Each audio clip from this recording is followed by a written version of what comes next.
che ti sospiro il mio cuore.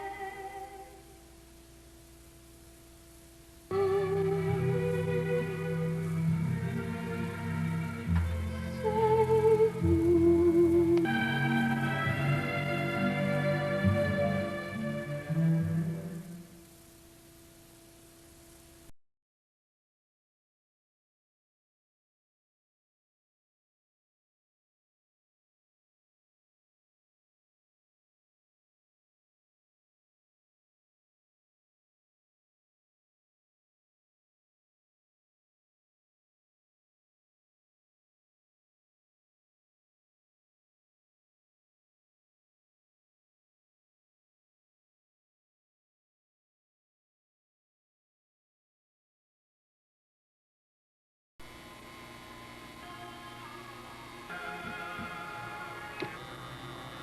One of the next steps I want to do is I want to make up the push rod. So what I'm going to do is just temporarily bolt in the wing and the tail, make up the push rod with the adjustable end. The adjustable end will be up on the side of the flap horn.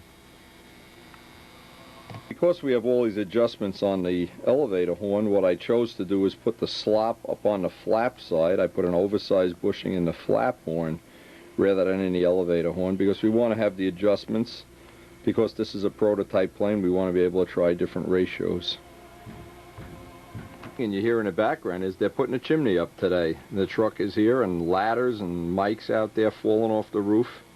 So it's going to be working up into the point that he needs our help.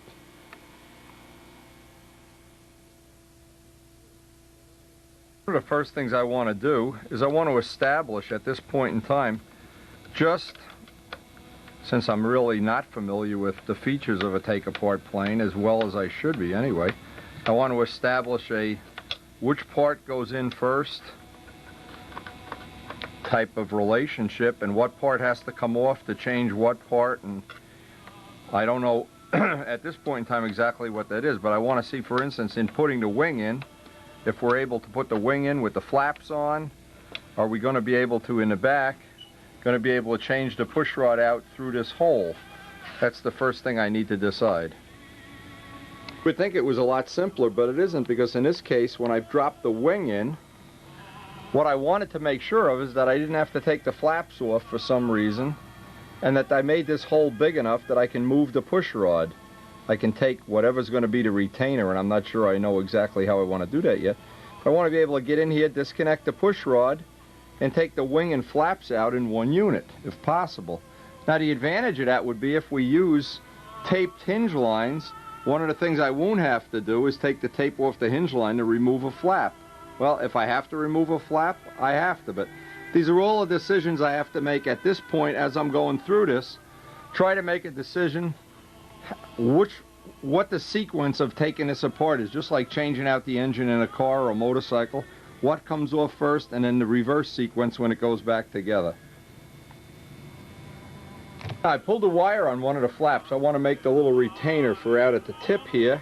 I'm not sure exactly how I want to do it yet, but this gives me a chance with the hinges separated to clean off any burrs. I don't know if you've ever had a hinge click on you. And just clean off all the burrs. Another thing too, the wire, because we've had it sitting overnight, it's got little areas where there's epoxy on it. I'll polish the wire with some steel wool and clean off all the burrs off the hinges. And then I want to make out here, and I need to figure out exactly if I'm going to be able to put a little kink in a wire and shove it in, or come up with some little gizmo out there as the next step. Now what was nice, because we did all this pre-fitting at a wing, everything bolted in here relatively nice. There's the right amount of clearance on everything. So this part of it seemed to have worked pretty well. Put a little hook in the end of the wire and a little hole here. And I want to see if this is going to be a practical way to do this. Again, the nice thing about the 039 wire, see, when you do this with 032 wire, what happens, it just turns into spaghetti. This wire seems to follow right true on course. What I want to find out is if I'm going to be able to do that hook, because I need to get familiar with all the little idiosyncrasies of this system here.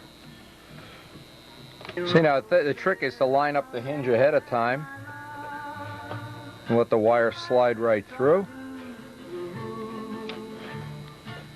This is very similar to what I had on a 93 plane, except getting that wire in and out was always a little bit of a drag because I used 032 wire. The 039 is well worth the little extra, and it only has to go up to the last hinge. It doesn't have to go to whole length.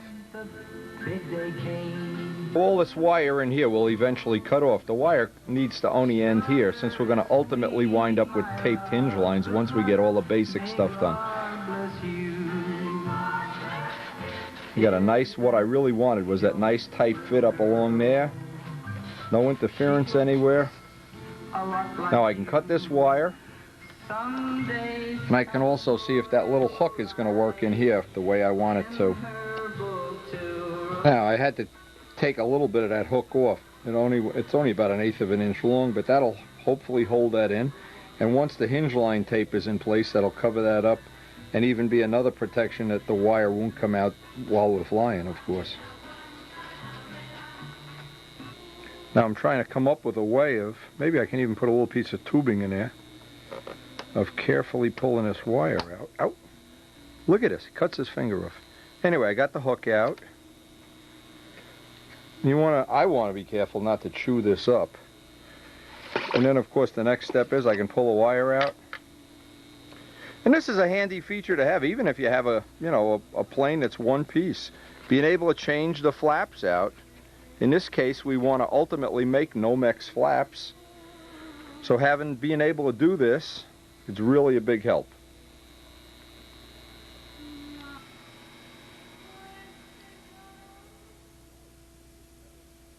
Now another little small advantage that I never realized until I had this, is I had a clicking hinge. Now what'll happen is, with these coming apart, just was a simple case of running a little sandpaper in there, take the burr off the molding, and that's it.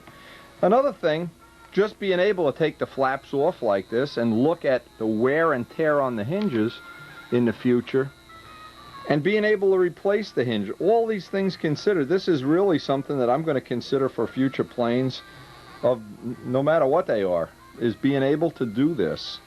And another, if we had a flap that was warped, one of the things we'd be able to do is make a new flap. Well, it's a lot easier to change out that flap, wow, in every way. Or if we wanted to, like with the Nomex flaps, make them thicker or thinner, wider, tapered.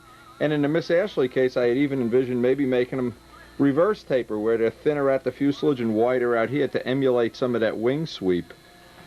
Again, a lot of choices. This is one of the features that, and I don't know who gets the credit. I know Paul Walker and Kaz and all the Europeans, they all do it this way.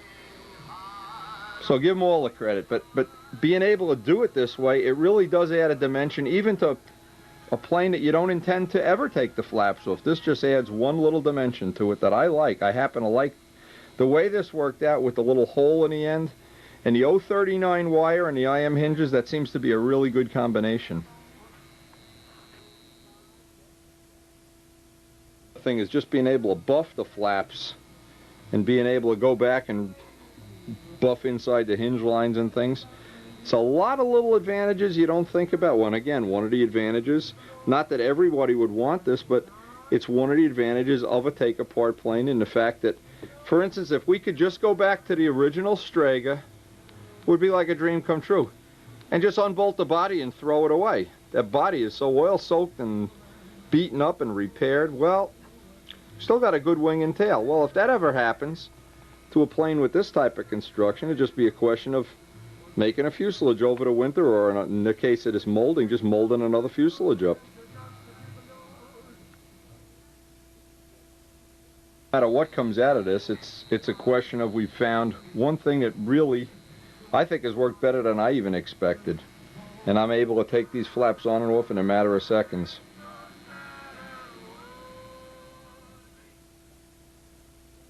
Put these on for, not the final time, but one of the times I want to make sure I have no binding in any of the hinges. The little needle oil, I get 1 drop of oil down each barrel, and that wire will carry it right through, hopefully. But I didn't know when I started this project, I wasn't sure exactly what little good features would come out of it. But this certainly reminded me way back in, I guess we could look at the tapes, I think 92, when the first one of these take-apart hinge things, but it wasn't a take-apart plane. I just wanted to be able to replace the flaps. And that's the plane Mike's been flying in the last year, that yellow and blue Cardinal. And the one John DeTavio has, the green Cardinal. One final thought, if you have, in times gone by, I'd glue all the hinges the next day, come down, and they had a bind in them, and you'd be hard-pressed to find where the bind was. Well, with this, if there ever is a bind, even later on in the life of the plane, you can take one flap off one elevator and put them on one at a time until you find which one is binding up.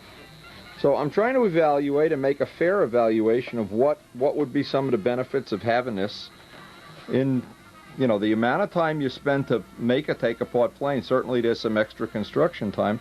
But then the time you save buffing, the time you save trimming, and the fact that we can do as much of this right at the field, we can do these things. Another thing, take apart real nice. If you ever want to tweak a flap, and I'm not a big believer in flap tweaks, I like tabs, but people that do like, well, gee, you can take the flaps off, grab the horn with 2 pair of vice grips and tweak it. Where normally, to tweak that, you're holding a flap, and I've seen them, my own in fact, crack in here.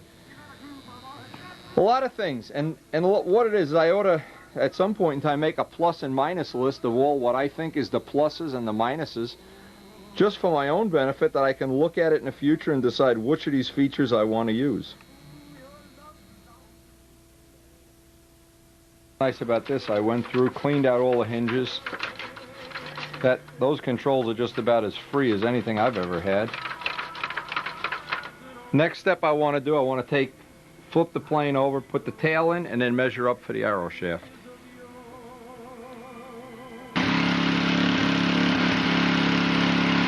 Look at it. What are you doing to my chimney? Where's my chimney going? Oh no! There's the new chimney going in today. Oink. Where's that old chimney? There's the old chimney right there. Anyway, we're just taking a break here. There's the guy that's actually doing the work, the mason. Amazing stuff. Amazing stuff. Anyway, the good news is, it really is a nice day out here. Well, it's getting me inspired to get this plane ready to fly. Except the tree is... Whenever you put a pond under a tree, this is what you wind up with. You wind up having to clean it 3 times a day. Those guys, I think they're going to fall off the roof before the day is over. Anyway, this is just nice to see it all. I'll tell you, I'm really impressed with the controls. The controls on this, they are really smooth. Now, what that allows me to do is I'm going to set the tail in, of course, make sure everything didn't move in alignment. Then I want to measure, and I'll do it with a piece of wire, just make a hook, measure up for the total push rod length, and then make up the arrow shaft.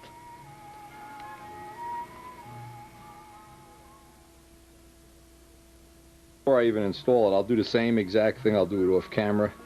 Trim the wires, get them up to the end of the last hinge, and then put a little recess, a little hole in there so they can, basically the same as what we've done here. It seems like that's worked real well. Now, the first thing I wanted to do before I even measure for the push rod is make sure nothing has changed alignment. You never know when you leave things in a damp cellar. The tail looks like it stayed perfectly straight, and I'll measure hinge line to make sure I have a little jig made up to go hinge line to hinge line, so every time I take this apart I can make sure I get it right back exactly the same, even though it wouldn't vary that much.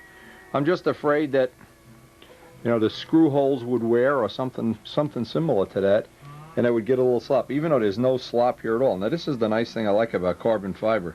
See how rigid that body is? The wooden one isn't that rigid.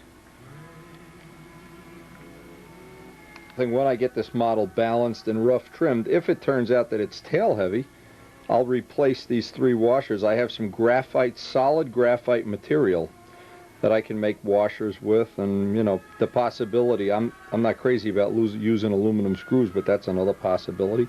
Or another possibility, of course, is going to be to take off the tail and buff off all the clear off the bottom of the tail, if it turns out that it's tail heavy.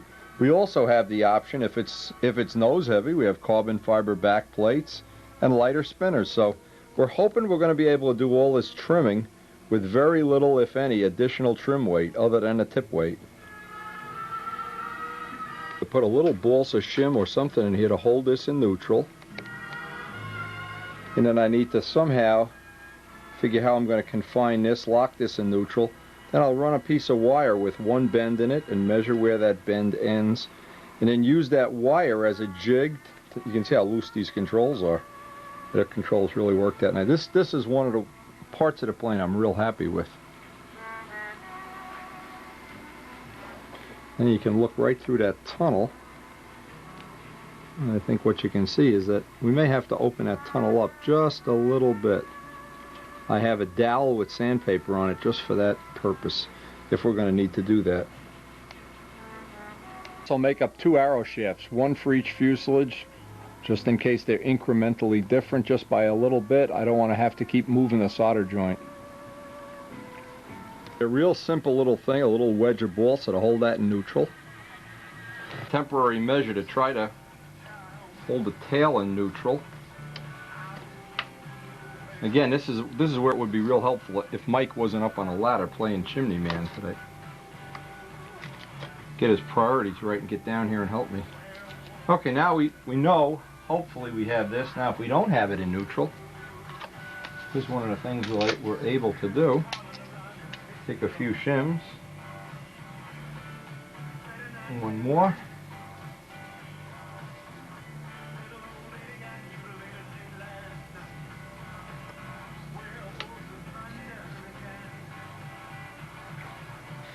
Okay, that looks, well, almost neutral.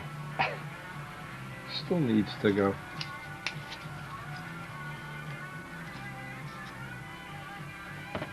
Better. It's the test piece to use for a jig. Because I have slop in this bushing, I'm going to take a little piece of copper tubing and put it on here. That takes up the slop so that I have the same amount up and the same amount down. Need is a little sliver of this. Now what this does, this holds the slop. I'll cut this off, of course. When I do the alignment, then just before I put this in permanently, I take this little piece off, and now I have the same slop up and down.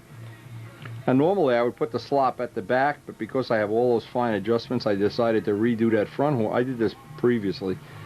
So there's an 1/8 inch bushing in the part of the elevator, the push rod that goes from the elevator to the flap horn. And some people believe in no slop. I always wind up with just a little bit of slop, maybe a 1/16 up, a 1/16 down. If you don't have that, it wears in eventually, but then the first 100 flights, the plane tends to hunt. It's one good way of curing hunting, or making it less pronounced, is just let yourself have just a little bit of slop. You only want the slop in this push rod. It can be at this end, it can be in this end. You don't want the slop from the bell crank to the flap horn. But this is just going to be a jig, but I want to make the alignment with this piece on there. Because I wouldn't want to have all the slopping up, all the slopping down. It'll tend to make the plane turn unequally.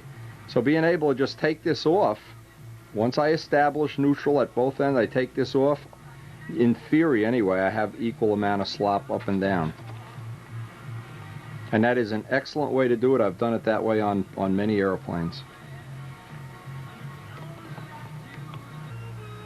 Now that's holding me right in neutral. Now I can come back here, make sure I have neutral here exactly how I want it, and make a mark on that wire with the hole that I intend to start this adjustment with.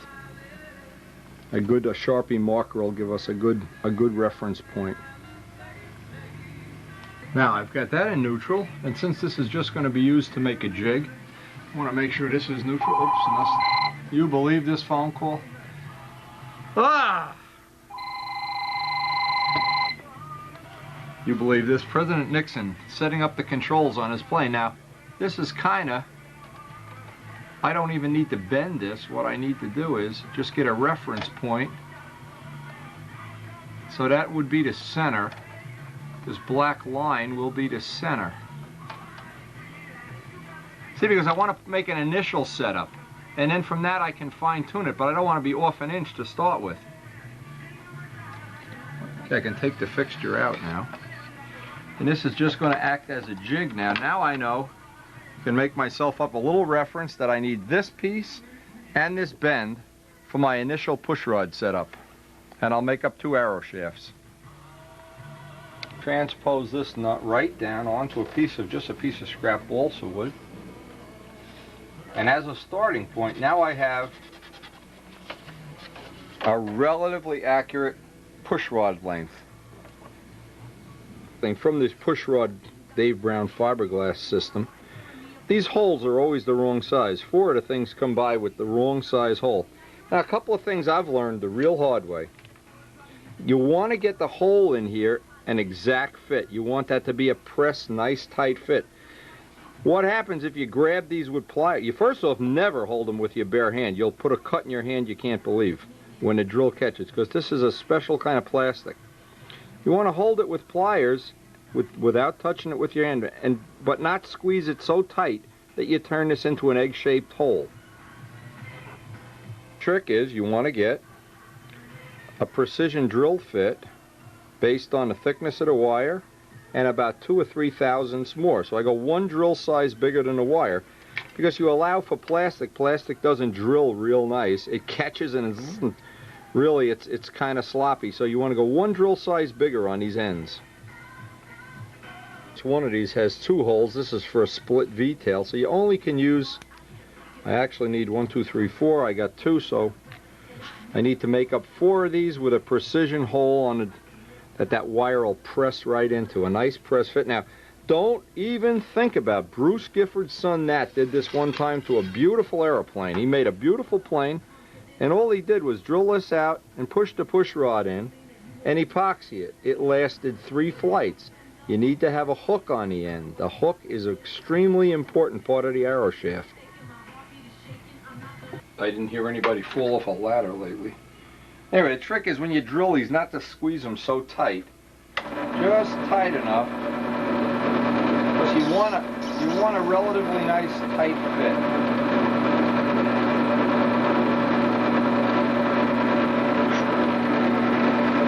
You need to get the hole for the little tang on here.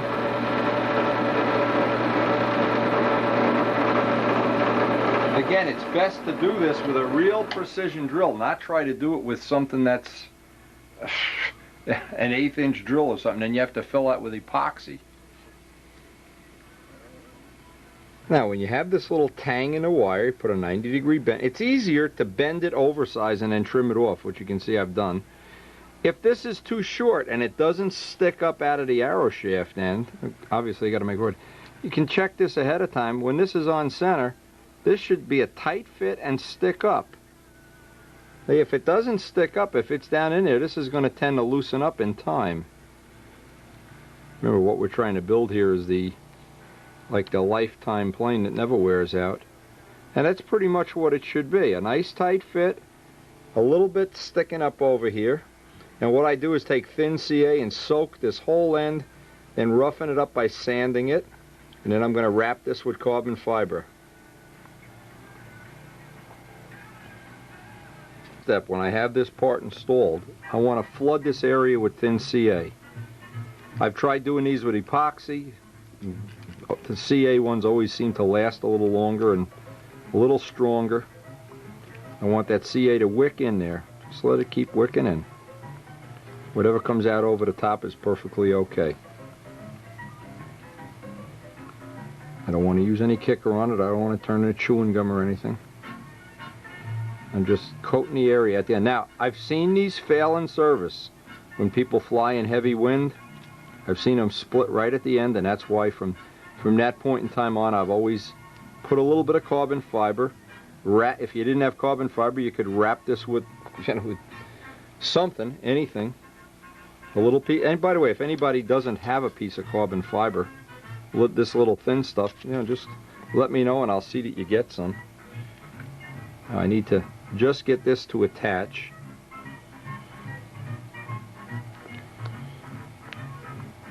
Because it's the area around where that little tang comes up that we want to reinforce. I want to reinforce that tang, and I also want to run it right up to the front so there's no chance at all that this is going to split.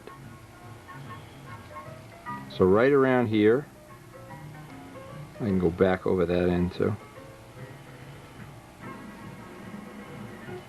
It may take a little bit of extra time or effort or whatever, but in the long run, when you have a plane like the Cardinal Kajewski's flying, or planes that tend to live long. Well, wait, I just missed a spot here. I want to go back. What happens? I don't want to have. If a plane crashes a year into its life, well, you never find out what wears out. In fact, a lot of my planes, I'm waiting for them to crash to see what nothing's worn out so far, which I guess is the overall objective. Now I can hold that down with one finger. And this will probably glue itself right to the table. Notice I'm trying not to use any kicker. Yep. And just hold that in tension. This will kick off. Once it starts to kick or kicks, now I want to flood the whole area with NCA.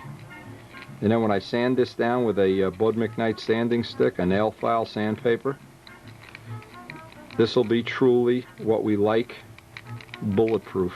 That word I love. And once that, well, looks like it's kicked already. You don't want to sand this and get a splinter, of course.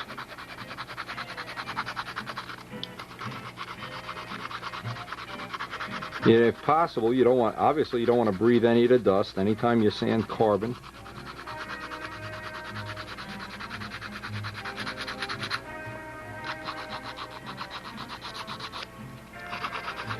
Now we have 4 of these ends to do, so I'm going to get busy. Now, one end will have a bend, the other end will have an adjustable end. The part that's going in up by the flap horn, that'll be adjustable.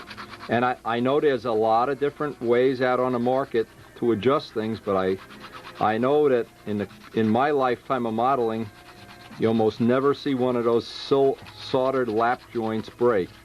And I've seen every combination of ball links and clevises and adjustments, and I think the best ones are the ones Noel Drindak does, but I'm an old-fashioned modeler. I like to see a solid joint there, especially after putting this much time into a project.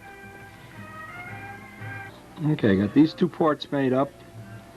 The next thing to do is make up the slider, a little adjustable piece that will go on the end of each push rod.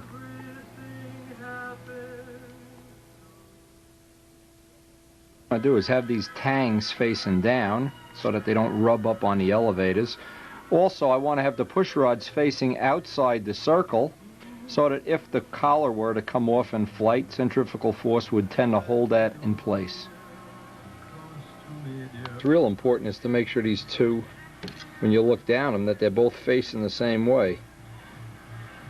I want to get this lined up as close as I can before I solder it. Now, I'm going to do this joint with Stay Bright silver solder only, then deflux it with baking soda and water. And again, anything, in my opinion, anything with an Allen screw or a set screw is just a little bit less reliable. These type of joints, I don't know, relatively reliable.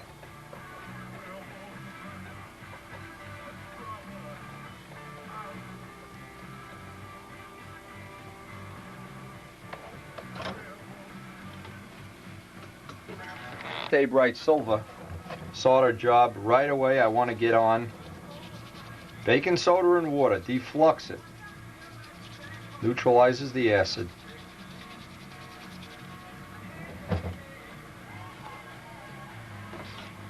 And notice I have this piece on the outside so that the stress tends to ride more on center. Okay, I can slide that little bushing over this, lay this in a fuselage and see if we need to make it. Now we'll have the adjustment of just heating that soldering joint and moving it a couple of thousandths relative to that little fixture that we made up. That little fixture will be our square one. Of course, one other choice that we have here is if we get this fine-tuned to exactly where we want it, we can make a jig by drilling a piece of aluminum with 2 holes and then make a permanent push rod that has no adjustment if we're real happy with that. But then if we need to make an adjustment, obviously we can use this push rod. Yeah, you really could, because we have 2 push rods, you really could make one up permanently and then say if it was unacceptable in some way, then you could use the adjustable one. But we're going to do it the opposite way. I want to have the adjustments in the plane right from the very beginning. The next step I want to do is I want to put a little notch, whoops, I want to Dremel a little notch in here and put the retainer on here and solder it on so that this will be a permanent attachment from this point on. Then I can work my way up and see where this is going to rub, if any place, and take out the little places where it might be binding. Now I'm going to put on, I use these little 256 nuts that I drill out, and then I'll wrap some copper wire on this. So this will be kind of a temporary thing until I get the finalized length of the push rod, and then I'll just solder it. So this will stay permanently attached to the elevators. This won't be a take apart, instant take apart thing. When I want to take it apart, I'll need to disconnect it at the flaps.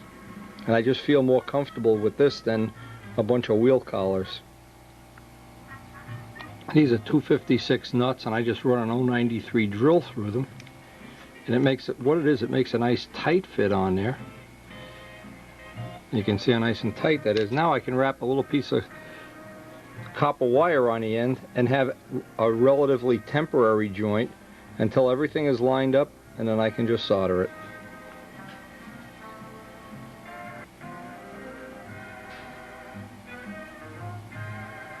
Side benefit of the system, even if the keeper were to come off, the push rod, this little end is so long that it rubs on this side of the fuselage, so you would think hopefully it won't detach.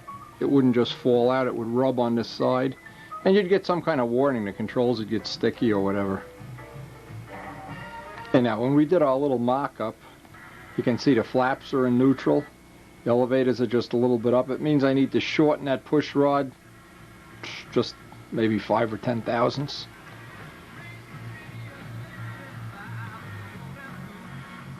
And it's very easy to get in through that tunnel, and of course it doesn't matter if oil gets in there.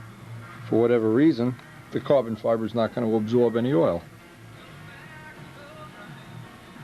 So now I'll pull this all apart, shorten that push rod maybe 20 thousandths or so, and redo the mock-up until I have everything level at the same time. Now once I got all the neutrals set, what I did, I made up a permanent push rod with no joint and an adjustable push rod. So I will have, in essence, a spare push rod for this plane, as well as the one for the other fuselage. Now I decided to leave this, the tail end, a permanent soldering joint, a semi-permanent. And then up in the front, I have the wheel collar, and I'll put a piece of solder outside the wheel collar just as a safety thing. I know I'm a coward for doing this, but it's just old-fashioned technology.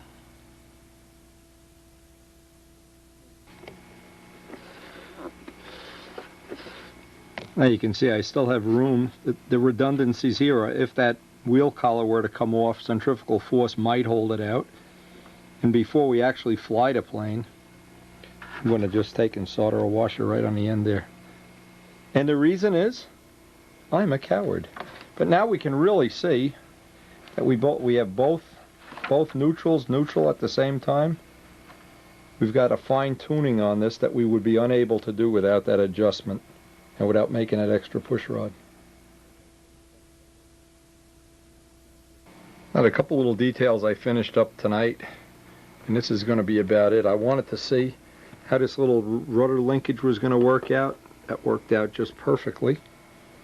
I wanted to make sure nothing had moved, all the alignments stayed the same, and of course I still want to have the option, if I make a set of Nomex elevators with a little bit of an outtake, then I can have a raved rudder. It's not a hard thing to adapt.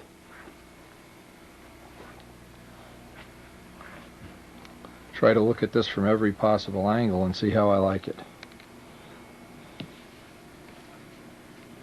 Yeah, it's coming out nice. All right, Tamara, hey, we got a very short list of things still to do on this.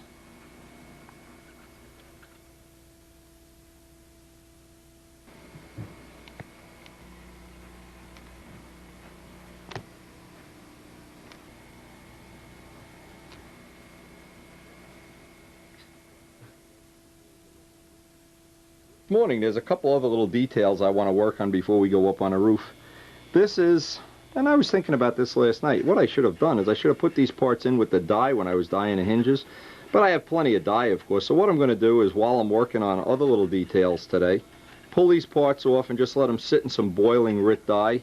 I think they'll look a little bit, they kind of disappear a little more. By being white, they jump out at you, and I'd like to disguise that as much as possible. Even at this point in time, I'm looking around for any place I've put my fingernail, any little scratches, because at this point in time, the paint really is still easy to repair. If I were to find a spot, it's a very, very easy thing to just lay some 1200 on it, and if we have to do this, obviously I'll put it on camera. One of the nice things about Brodach Dope is that when you have to do a little repair, you can do a little spot repair very, very conveniently and easily.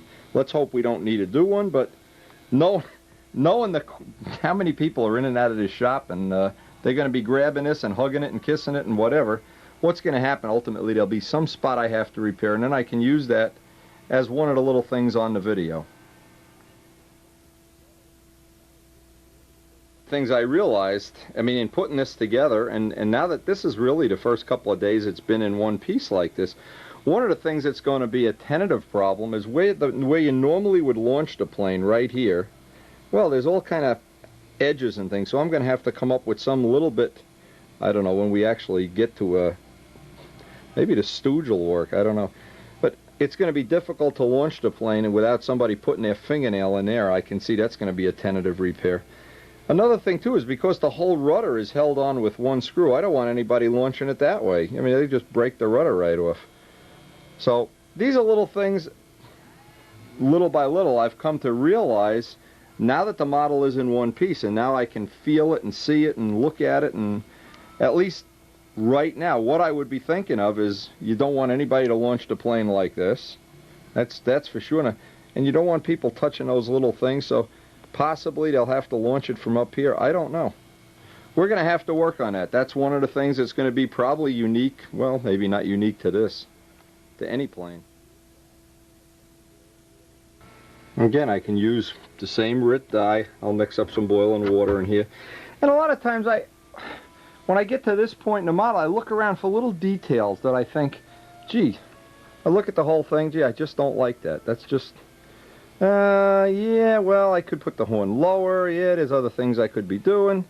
But what I basically do, another thing too, is just look around for little spots that need to be touched up or look like they need to be touched up, because in even in just assembling the model, you always seem to wind up with a fingernail here and a thumbnail there and something else. And we're going to start laying a power plant in and making up the pipe, and the plane generally takes a little bit of hanger rash in the course of fitting that up. At least that's been my experience over the years. This is a time like I'd really like to, and it's my own like little fantasy, I like to keep it as nice looking as possible, as long as possible, even though that really doesn't have a whole lot to do with the reality. You just hate to right now have to compromise it.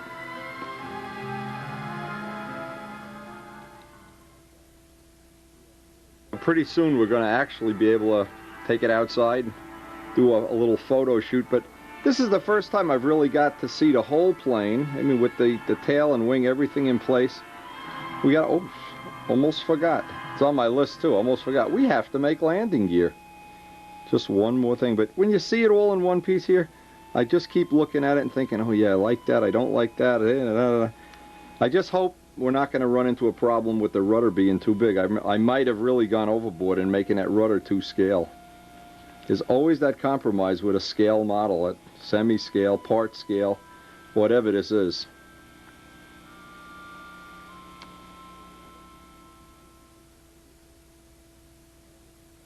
Yeah, we're hoping that rudder's not going to be too big. Maybe it will be. Well, we'll find out. Now I got some stuff in today's mail. This is from Terry Mitchell, and Terry Mitchell is one of the boys out in, I'm going to guess, Montana, the Montana Madmen, that Rory Tennyson and crew and Dan Shane, that possibly they're learning from each other. They have a bunch of videos. They're passing them around. Now, one of the things he mentioned is he's not up to fully painting a model. He's still doing monocoat, which I guess it's what I would recommend if somebody was in the up-and-coming stage. Now, this is kind of nice. He's got his Cardinal monocoated. Brodak Cardinal. Looks like it has one of those LA engines. They're painted or anodized blue, whatever. Nice rug, by the way. Hey, maybe we should be in a rug business. Maybe we could make some more money.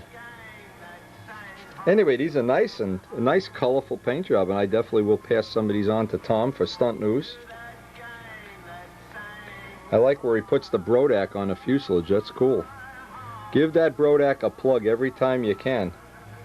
Here's another one. Now this would be just a thought here. This would be a candidate for getting a picture in focus. Be a candidate for a nice old gold aluminum gear. I'd dress that up real nice.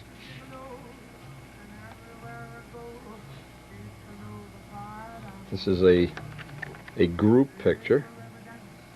Looks like they got quite a bit of stuff going on out there. The Montana Madmen. Hey, I appreciate everything you guys, and say hello to that Rory. He's okay. I don't care what Dan Shane says about him behind his back. A couple of quick pictures from Bruce Hunt out in Oregon. He's enjoying the videos, I hope. He's using the patented silver method. He's got the pro workshop going. Got the hanger hanging it from the lead-outs. And let me tell you something. I really wish, Bruce, if you only knew, I wish people would have taught me when I was younger. I could have really been somebody. It's just too late now. Spend too much time up on a roof practicing not falling off. Nice pilot. Oh, I see he has the windy pilot with the big ears. Anyway, Bruce, Bruce Hunt, hope you're enjoying the videos. Now see, even a little detail, and I belabor this point because I think it's really important. Even a little detail, like having that little linkage dyed, it kind of hides it. It doesn't jump out at you. Anything white is going to jump out at you. Even little details like that, I spend a lot of time, and I think that's one of the things that all of my models have a lot of little detailing that a lot of people just, they could do it, they just don't.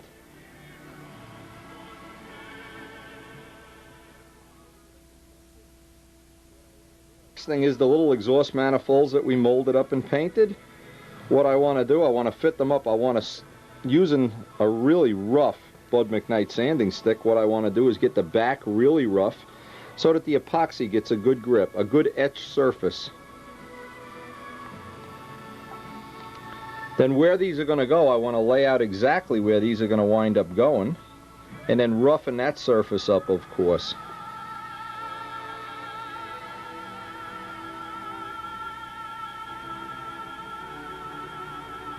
Okay, now making a mold for these parts and all the little detailing, painting them and sanding them.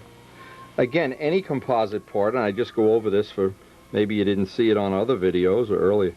Wherever a bond is going to be, it's called secondary bonding. I want to have that surface as rough as possible, etched and rough. Never want to go on a smooth surface. And the same goes with painting. Before you put a coat of primer on, the parts come out of the mold relatively smooth. You want to roughen that up. Get it as, well, 80 grit paper, 100 grit, and then get a couple of coats of primer so that that primer has a tooth. In a little part like this, yeah, you could make it up with arrow shafts or something, but when you have a part that really does add something to the model, I think that it would not be really as nice as it could be without the stacks being molded like that. Other models, we've had to do all kinds of alignment and everything to get the stacks, and I don't need to do any alignment on this because we already have the little recess where that's going to sink right in. I just need to make sure that both surfaces are as rough as possible. and that I'm going to put a little bit of black dye in the epoxy so that any epoxy that oozes through, or any that you look in the stacks and see, it'll be black inside. Or in this case, maybe I could make it dark brown. The brown would look like rust, or like the color the exhaust is supposed to be.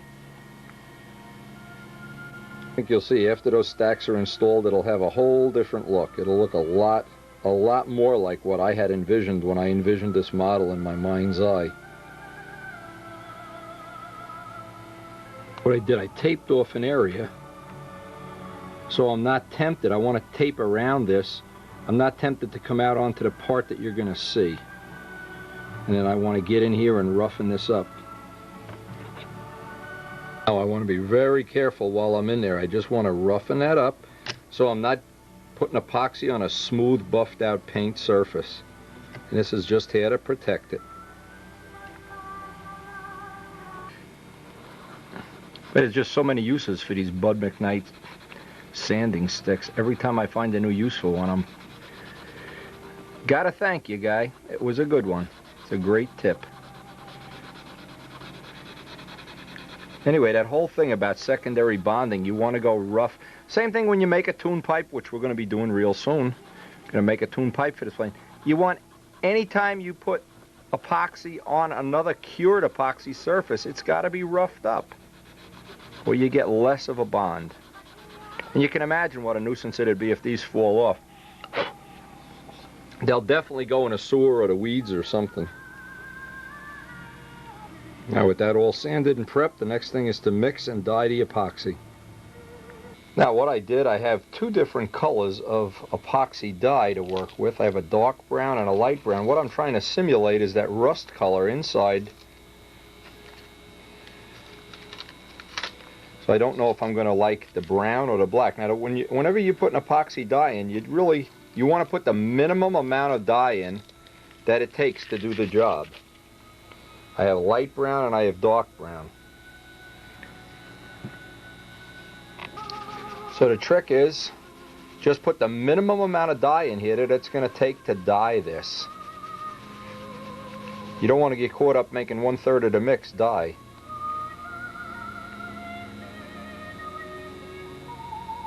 And this dye gets on everything. As I say it, I just got it on my hands. That's why you always should be wearing clean pants whenever you use epoxy dye.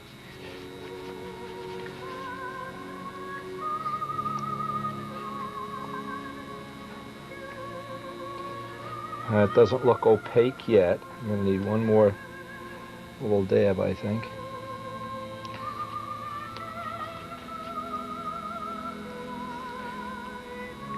Again, a little detail. These are all little details we're doing, the final detailing of a model before we fly it. Little details, but boy, they sure add up. Okay, now we got to kind of evaluate. Does that look like rust color? I also want to have a little cup with some alcohol in it to get in fact, I'll put my fingers in there now so I don't start getting them all over the model. Now this part of the job I need to, well, it's going to take let's just make sure we have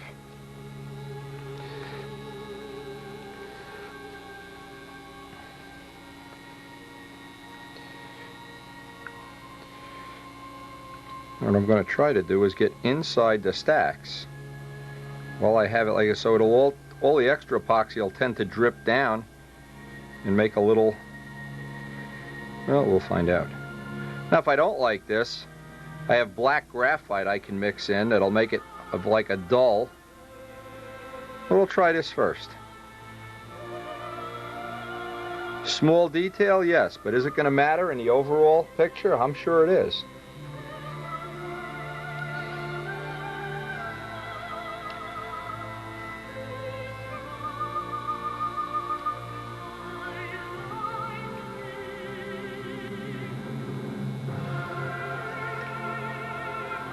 Now I also want to, while I have it like this, get used to using a lot of Q-tips. I have I thought I had it. Oh, over here. I want to create a shadow inside.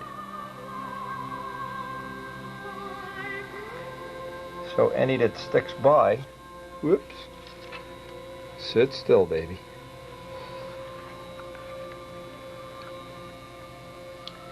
I guess that's not going to be as dark as I wanted it to be, but that's okay. Because that will, in essence, be a shadow. Now I can take dry Q-tips, guys.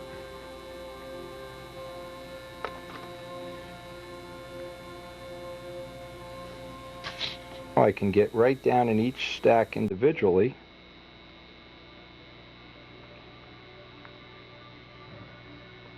Famous last word. Oh man.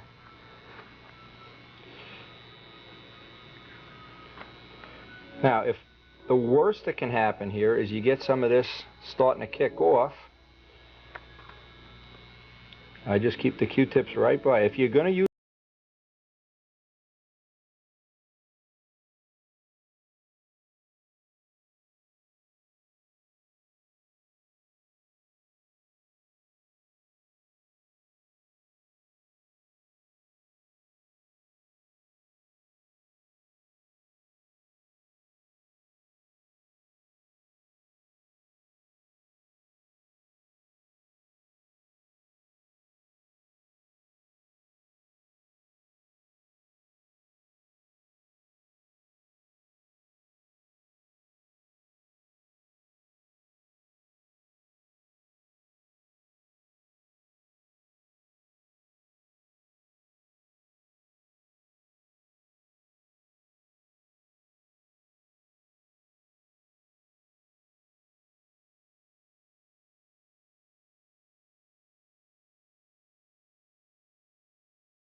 going to do is make a little test. I wasn't happy with either one of those colors of brown. I'm going to mix some graphite powder in with the epoxy and just use it for all purposes as paint around those exhaust pipes. You can see what a mess of a job this was. But I think that color, because what happens with these is you can look in the exhaust pipes. And it has that metallic look with the little silver on the edges.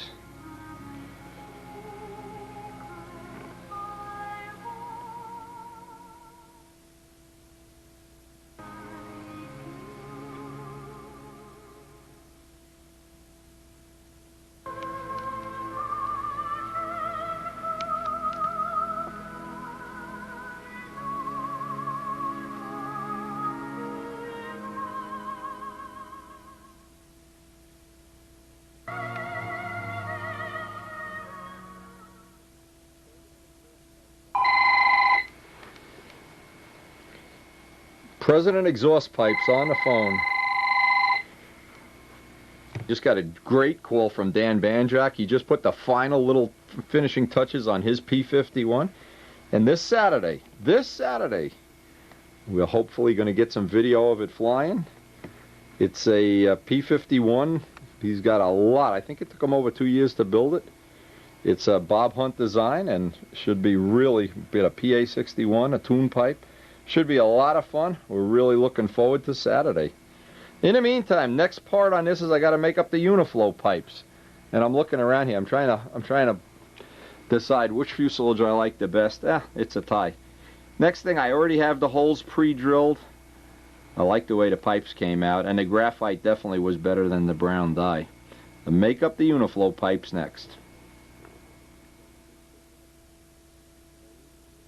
Now this may seem like an insignificant thing, just putting in a tank vent. Believe me, this is one area that if it's not right, you really pay the price. Now how do I know that? Because I paid the price many times, and I'm trying to pass on what I've learned. And I've learned it the hard way.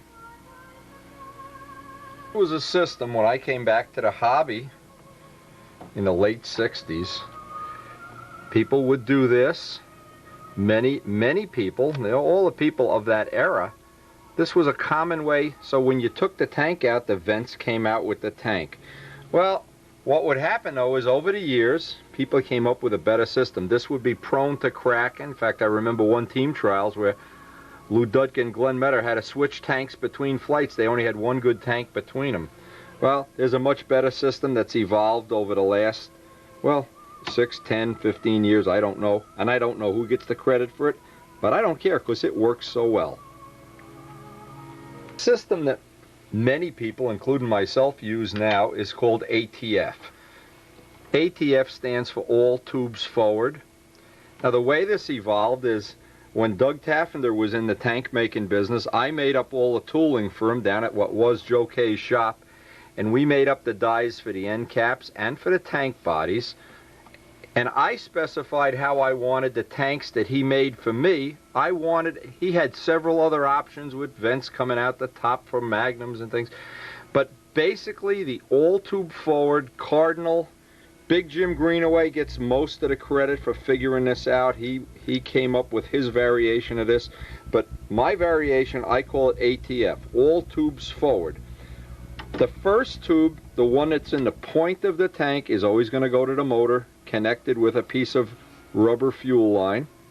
The Uniflow, you have many choices, and this is the vent that we're going to put in the plane, goes to the Uniflow vent, and we're going to put that in the plane. And the overflow goes, it's just anywhere that you want to overflow the plane. Now what happens is, right here, you need to build into the airplane the Uniflow vent, and that's what we're going to do right now. This is hard mounted to the airplane, and obviously the tank is hard mounted, and it's connected with a piece of flexible tubing. This is connected with flexible tubing, and obviously the part to the motor is connected with flexible tubing.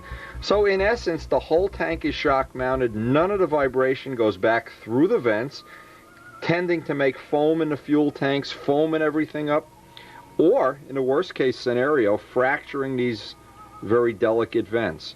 So it's the ATF system that we're going to use. Now, in the past, what I've tried to do is locate the Uniflow pipes at the bottom of the plane, thinking, well, no fuel would ever drip on the plane, or it would be cosmetically better. No more. Learned the hard way. Again, this is the real school of hard knocks. Uniflow pipes on the bottom of the plane don't do what Uniflow pipes are supposed to do. The Uniflow pipe needs to be on the inside part of the airplane, the side with the lead outs. It can't be below this line.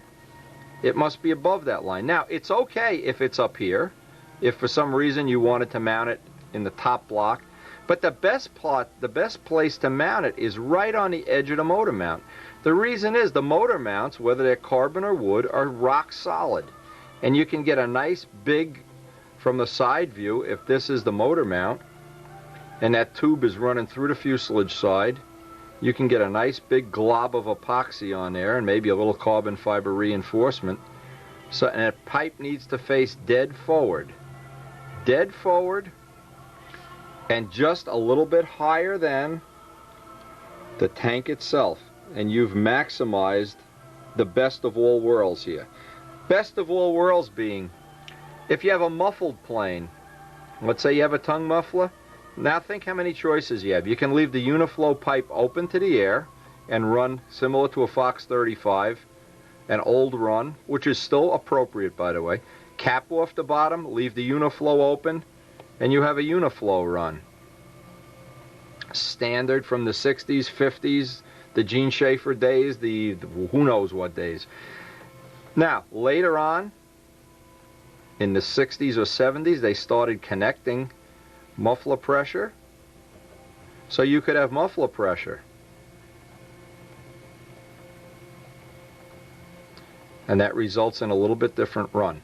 You could also cap off the Uniflow and run the muffler pressure line to the overflow. It would be a variation of muffler pressure. You have two different choices. Now, with a pipe, you have the same set of options. You can leave the Uniflow open, which many people do, especially on PA61s. Many people prefer running pipe pressure. You can vary the run of the motor by connecting or disconnecting the muffler pressure or the pipe pressure, but the first thing you have to have is a uniflow vent in the right spot. To have all these options, you need to have that vent in the right spot. Extremely important. Has gone by. I've gone from trying to mount the uniflow pressure fitting, whatever we're going to call it, vent pipe, on the bottom of the plane to the inside of the circle, just behind the motor. And at the same time, I wanted to find out for myself. Geez, let me make an extra vent on this side and see if it's exactly the same. No, it isn't. The air pressure on this side is what you're using to vary the run. You're trapping air on that side of the fuselage. And out here, it kind of works in the opposite. You're siphoning air off. So my suggestion is don't even bother with this. Get one vent on the inside, get an ATF tank, and get those vents in exactly the right position. One of the last things, when you mount that tube in the plane, what I do is I try to solder a little washer on it, or something that I have more gluing surface, and then I try to etch the part that's going to go into the fuselage and have the epoxy attached to it, and use as much of this as a glue bonding surface as possible, as opposed to just having a real thin piece. And I've done this before, where you just mount this through. As soon as you pull a fuel pump off, this little glue joint only has such a small area, it fractures, and now that vent is winding up and down. All hard-learned lessons. Take advantage of all of them. As I take one of my, either sandpaper or steel wool or something, take the brass tube, get it nice and clean, because we're going to be putting a soldering joint on it. I like to clean it before I bend it. It's a lot easier to clean it before you bend it. This is the little hobby tubing bender. This one's pretty well whipped, that I use. I need to find a pin. This goes in a vise, and I can make 4 pieces, each with a 90-degree bend, and just leave both ends oversized for now. Once that's in a vise, and if you don't have a pin, which the pin that comes with it, a drill will be just as good. You want to get your finger as close to this as possible. In fact, I'm going to have to move the camera here. This is not going to work.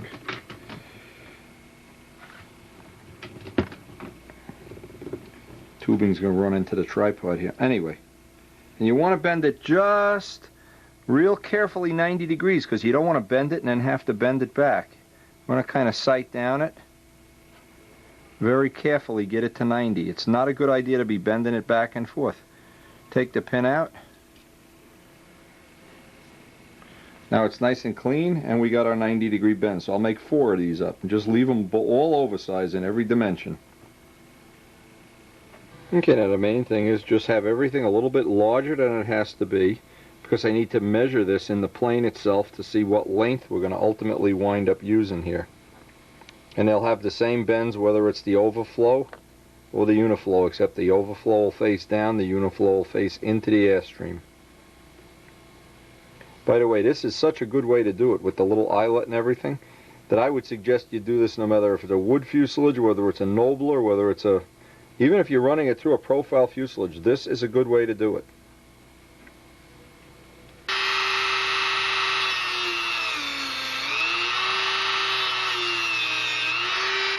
And whenever you cut this tubing, you always want to deburr it really carefully and take a clean blade and clean out the inside so those burrs don't wind up in your fuel tank.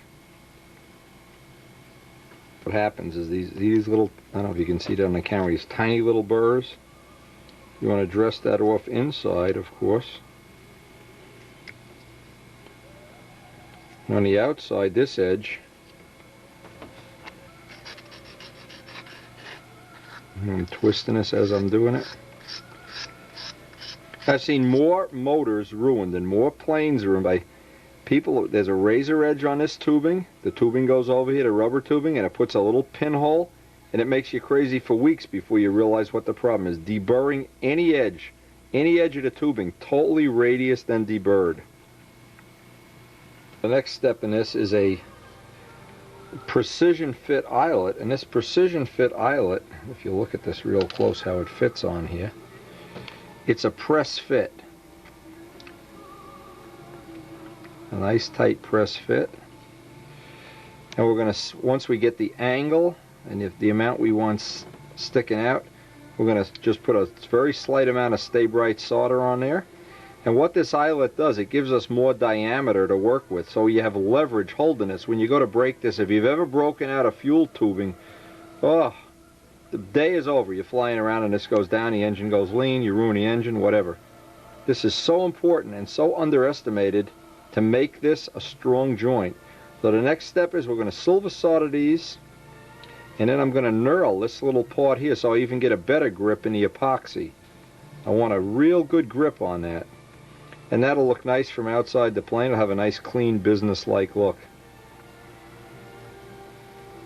Stay-Brite silver solder, no other solder.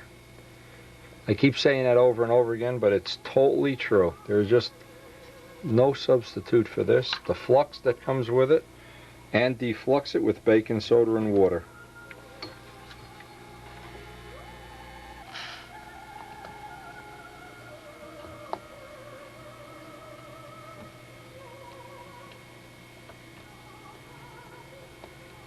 Well, that solder will wick right in. You don't want to ever leave out is the defluxing. Baking soda and water neutralizes the acid with Stay-Brite. And I'll polish these back up, clean off any residue from the flux with that sanding sponge that Rich Peabody brought by. Now another thing I've learned is the part that connects to the fuel line, I used to polish that to where it was like a mirror, and what would happen is every once in a while, because of pipe pressure being so high, the tubing would just literally come right off. So now I kind of leave it a little serrated. I'd rather have it a little serrated. Let me just let the neutralizing agent sit on there for a minute. That's defluxed. I like to take some, this is SOS with the blue soap. Just get all of the googly gop off. What is googly gop? Anyway, the reason for that is I don't want to have any of that flux or any of the oxidized brass, copper from the eyelet. I don't want any of that to actually interfere with the epoxy joint, because I'm going to serrate these parts, and I want to make sure I don't have any little chips inside of them.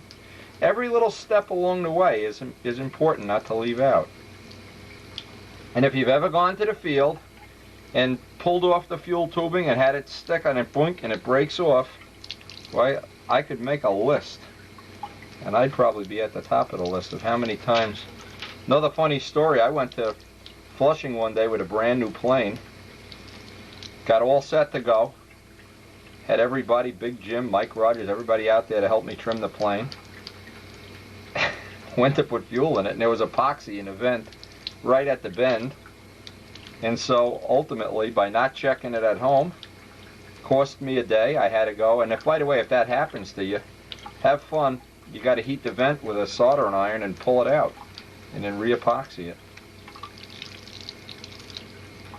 Anyway, these look pretty nice once they're all kind of polished up, and next thing will be to serrate them.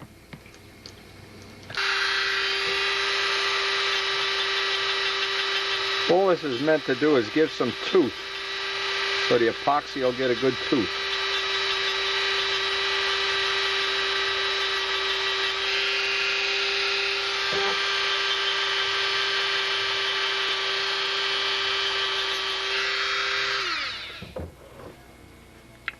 Now just picture how much more tooth the one that's serrated would have. This one would tend to slip. This one has some teeth. Got the hole drilled, but I want to have any secondary bonding part, I want to have a lot of scratches in it. So I'm just roughing up the area around where the epoxy is going to go for any secondary bonding. Now after bending and fiddling, I had to rebend these things about 6 times already. This one needs to go between the tank and the motor. And this one I didn't want to have this come in because the header is going to be here. And it's a real problem. If any of the tubing touches the header, it seems to burn it and put holes in it. So this will kind of keep all the tubing up in front of the header. We'll see how that works. And that's about the last thing we're going to get done tonight. We'll let this epoxy dry overnight.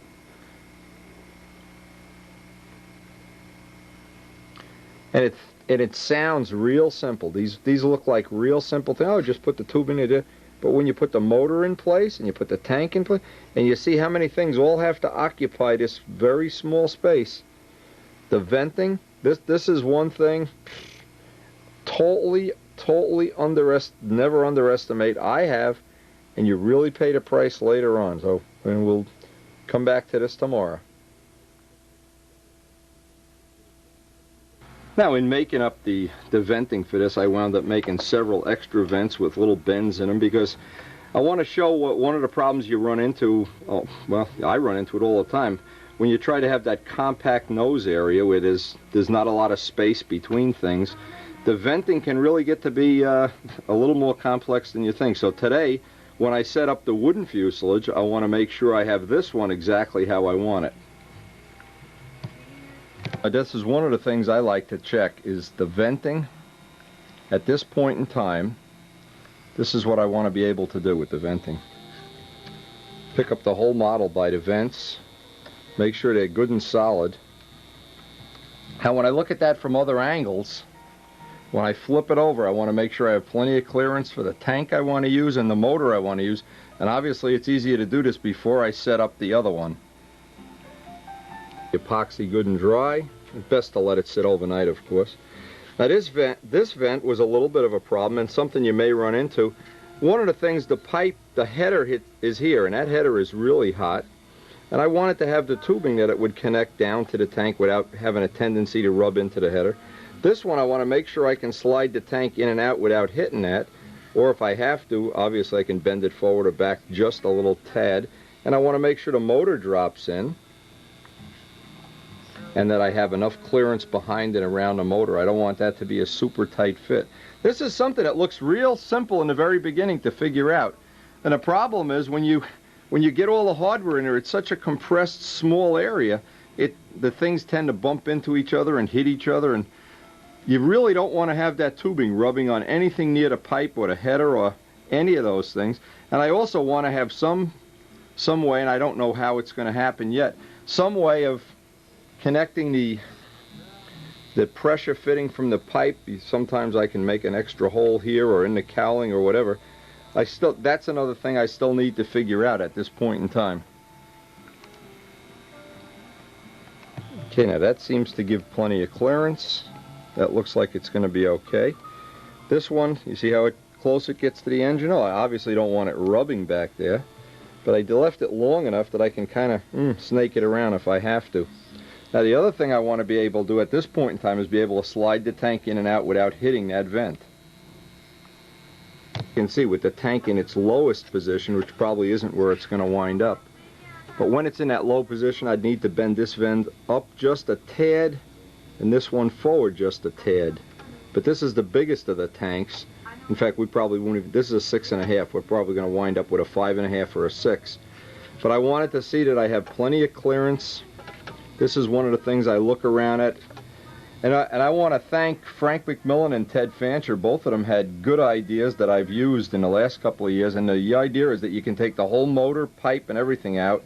By taking a motor mount screws, the pipe mount, that whole unit can come out in one piece.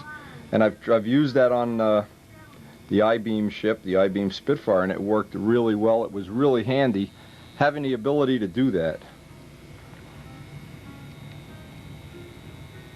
Yeah, tight everything gets in there. That's why I'm doing all this pre-fitting right now, and I want to make sure if I want to change something, I can change it before I run the second one, so I don't have to modify two of them later on. Alright, looks like we can just do the second one off camera. For the rest of working on the plane, I always put these little rubber covers. They're made there for electrical wiring connectors. Electrical supply stores have them. They're 1/8 inch.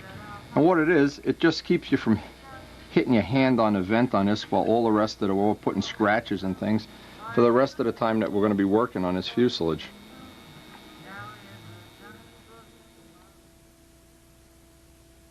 Sell these in a lot of auto supply stores for going over wire connectors. Now the wooden fuselage worked out just a little bit different in the way that the tank box is made, but very similar. Now one of the things I want to do is I want to figure out, in the past what I've done is run the pressure line out a little hose. I want to see if I can figure out a way of somehow connecting this, that all I have is a piece of tubing when I want to connect the pipe pressure. Not sure exactly how I want to do that yet. As long as I got the soldering iron out, may as well do the tail wheels. I'm waiting to figure out what I want to do with that venting. Still haven't made a decision, of course.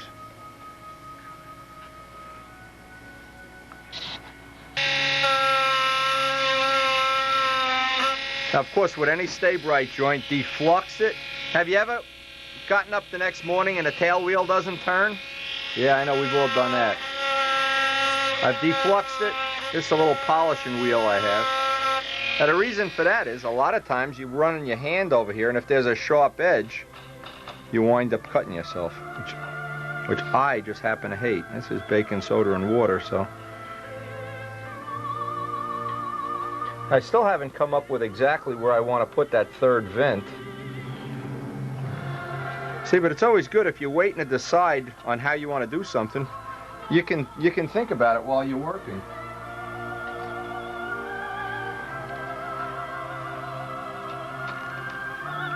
We are closing in.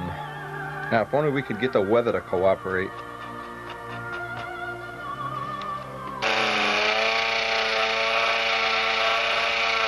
I don't want to come down to shop the next couple days and find out the tail wheel doesn't turn. And usually when it doesn't, the acid from the flux works its way in. This way the oil, the baking soda will clean that right up. More like it. Okay.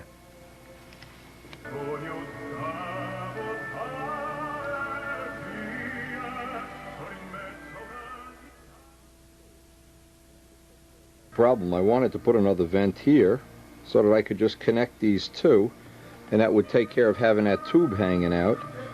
Problem with doing it is I'm limited in clearance here, so what I'm going to do is just put this idea on hold. I want to think about it for a couple of days while I work on some of the other things. If one of the lessons I've learned, if you're not sure how you want to do something and you don't really have to do it today, I'd like to think about see, I could drill a hole here and just let the tube come out. You can have it come out the air cooling. I can have it come out the needle valve hole. There's a lot of choices I have here, and I don't want to make one that I'm not going to be happy with, so I'll just put this on hold for, well, till I come up with a better solution. And one thing I always do is when I set up a plane for the first time, I always put what I think more than enough tip weight will be. I don't want to be short on tip weight, that's for sure. To start this off, we'll start with about 2.5 ounces of tip weight, which will probably be more than it needs, but it'll make for a relatively safe first flight. More is better than not enough if you're not sure. Before we actually bend up the wires for the landing gear are a very critical part of this. And what I wanted to explain, because I get people calling me all the time, and because of the wheel pants we sell, they want to know how to set them up. Basically, when a plane lands on concrete, nice smooth concrete, the wheels can be further back than when it lands on grass. So the first thing I like to do is figure out where the wheels should be for grass. And I do this on the side view plan form of the plane by making up a little angle of where I anticipate the CG to be and where the wheel contacts the ground. This is just a common formula that everybody uses, and this angle would be 15 degrees as a starting point. Now obviously some it'll be 14, some 12, whatever. But if you lay out on your plan form, then you can right off the plan figure out where this is going to be to fly on grass. And if you look real close on most designs, the wheel is going to be not far. It'll be a little back, a little forward, but just holding the plane from the top, you want to see roughly where the wheel contacts around. That's a good starting point. Now this assumes that you're going to fly at, on grass or rough surfaces. And what that does, it keeps the plane from nosing over. That little angle forward keeps the plane from nosing over. Now the opposite is true when you're flying on a smooth surface and you want to land. A real good trick to figuring out what I feel, and I do this all the time, it's a hit and miss thing, but it works every time, so who cares?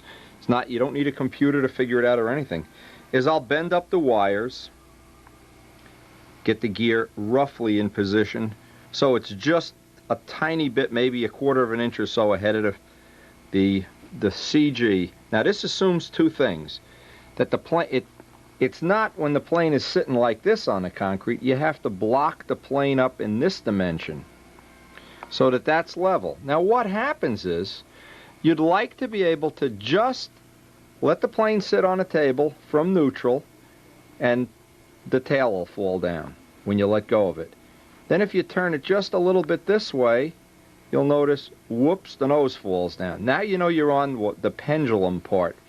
Now when you get to that part, you want to move this just a little bit forward. What happens when you move this, bend this forward, there's going to be a time at which the plane will sit like that. You let go of the nose. Now at that point, you're right on one edge of the envelope. When you lay the plane this way and the tail just gradually sits down, you're right at the point at which, or very close to the point, that when the plane lands, what you don't want to have happen is it's landing at a positive angle of attack. And if the gear are way up forward, when the gear hit, they go and push the nose up and then the plane bounces. So imagine the plane is landing like this. If the wheels are too far forward, they tend to point the nose back up, increases the angle of attack, and the plane takes back off. I'm sure we've all had that happen. I have anyway. Now, when you're landing on a smooth surface, you want to land at almost no angle of attack. You want to just, and you watch Paul Walker, Billy Werwidge, anybody, they grease it right in. They don't sit and fool with it. Grease it right in, because if the wheels are under the CG, it's not going to put the nose up. It's going to tend to try to push the whole plane up, and that's usually pretty hard to do, unless you really miss. So what happens is, it'll tend to sit right there. You give it a little bit of down elevator, and it'll stay right in position.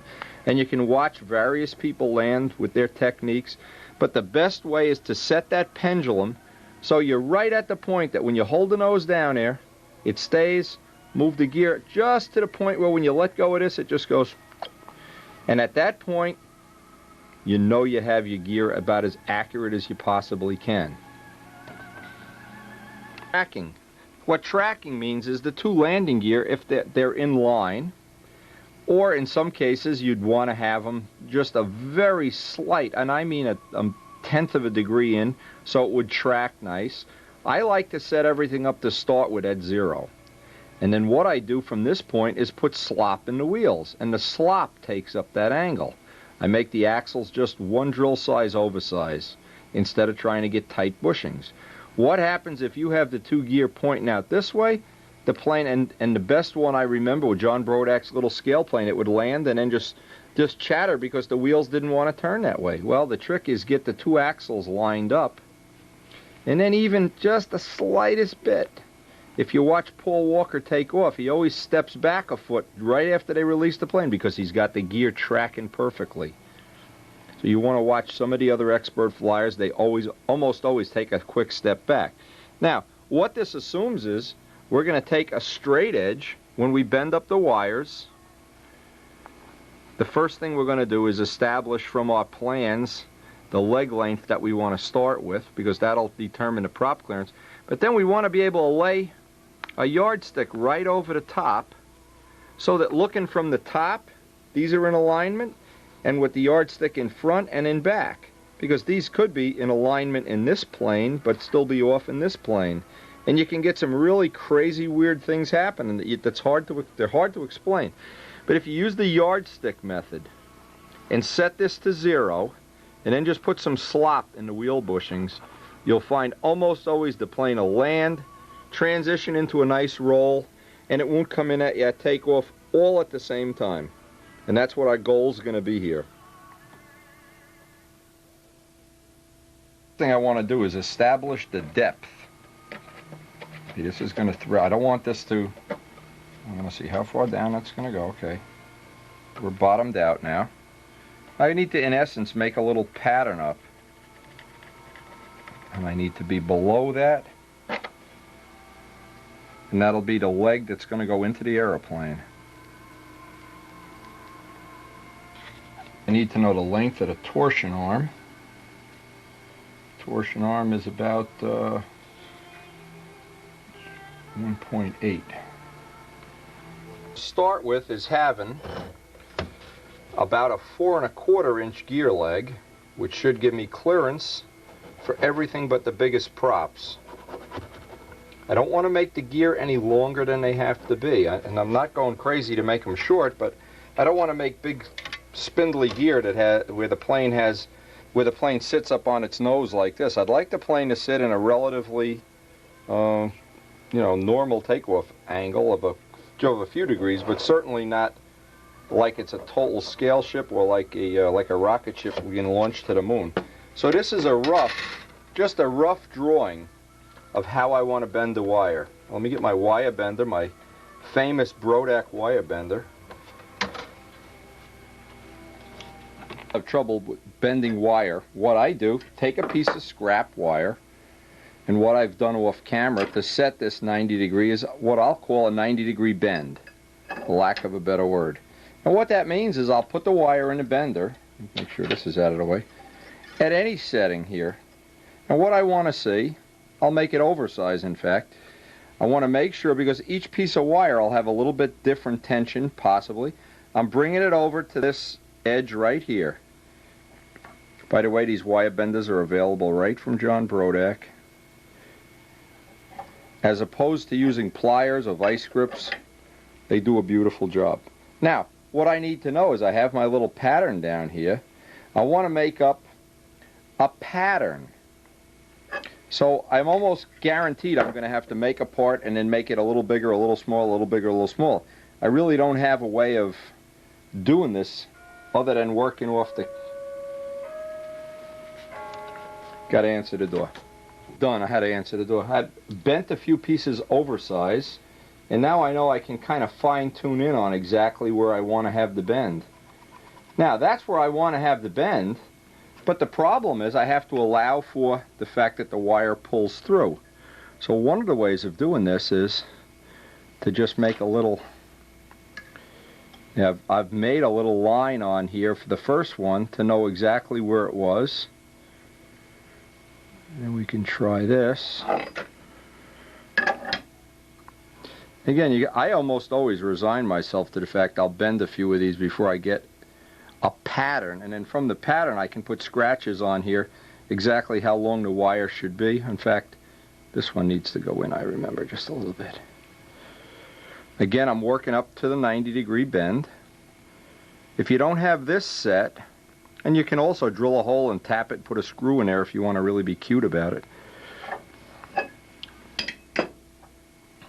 I've got a pretty good replication from my first part. This went a little bit more than 90 for some reason. See, each piece of wire is just a little bit different. Okay, now I know I've got this piece oversized, and you sure don't want to have this oversized and push it out the other side of the wing. But now I have a pretty good, just a gut feel for where the leg will be. I want the leg to be here, but I need to allow for the wire. That's about how much I allow for the wire to shrink in.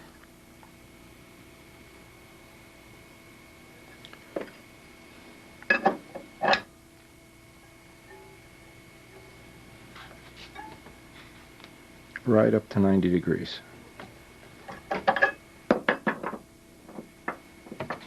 I did just a little test here, laid the plane up to see how much prop clearance I'm going to have.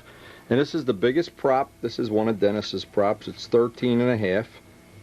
Yeah, it's just not enough gear clearance. So what I'm going to do is, using these for a pattern, now of course I could use bigger wheels, but I know the reality is I'm going to need longer legs. So I'll keep this set of wires. This set of wires will make an okay set for if I were going to make a set of, let's say I wind up using a 12-inch prop, well, I'll have a set of extra wires bent. And the reason I like to have a set of extra wires bent, you can see all the landing gears. I had spares for the Spitfires and wheels and everything. Because a couple of things happen. The wheels wear out. At the Nats, I wear 3 or 4 sets of wheels out every time. They wear out on one side, and then the prop clearance, what happens it just gets lower and lower and lower, and all of a sudden you're chipping props up. So rather than, this is the point in time when I want to extend my little pattern, use these. I know I need this bend up in here, and just extend this another 1/4 of an inch, and I'll probably be okay.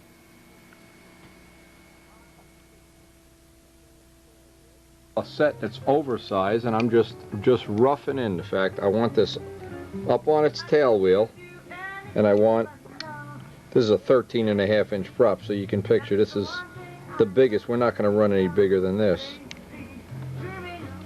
So what I'm going to do is I'm going to make one set with the long legs, one set with the original short legs, and I'll wind up with 2 sets of gear, whether I'm going to run the big prop or the small prop. And a long set I can bend forward to be my grass gear, so I'll have all the choices. Bend up the short set. What I want to do, I have the angle just about right here for what I want. See the 2 legs are parallel? Well, if one is back and one is forward, but for this step, I don't need to true them up yet. Truing them up, before you can true them up, they need to be bolted down into gear blocks, and then I need to true up the 2 axles. But before I do that, I want to bend up what will amount to be the same set of wires, a 1/4 inch shorter. And then I'll have, the point here is to have all the choices. Then I'll not only have the biggest set with 2 1/4 inch wheels, smaller wheels, I can use bigger and smaller wheels. I'm referencing everything off 2 inch wheels, so I can add a little bigger wheel if the vertical CG is off, or I can add a little 1 3/4 wheel if the vertical CG is off the other way. I want all the choices when I'm done here. Now, one thing about using a wire bender you'll notice is you bend a few pieces of wire, you put some scratches out for dead stuff. All you need to know is a little bit more, a little bit less. You don't need to do this, to a millionth of an inch. But the one thing you don't want to do is bend the wire all the way around and then bend it back. Bend it back. You want to bend it hopefully in one, or just a relaxed bend. I'm going to 90. I know that when I get to that point, I'm right at 90. I can check it on my gauge. See if I'm a little bit, maybe 91. So the next bend, I'll just come up just to that. Yeah, you're right on the money. Now, it would be nice if I, okay, I know I want this bend here.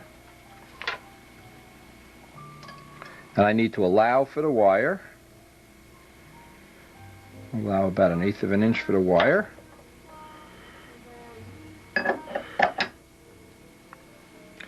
Try to get this 90.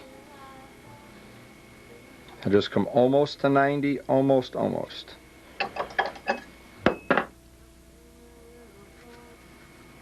Okay, made that just a tad too long. No, it's no problem. Throw the wire away and start on the other end. Now, I know I added too much on that one, so now this time,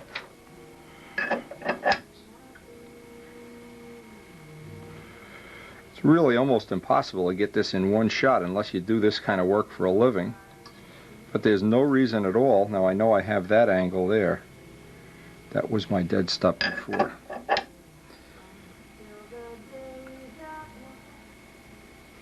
And just go right to it. Right on the money. I have an actual piece that I can give Elliot to use when he does the plans and the drawing.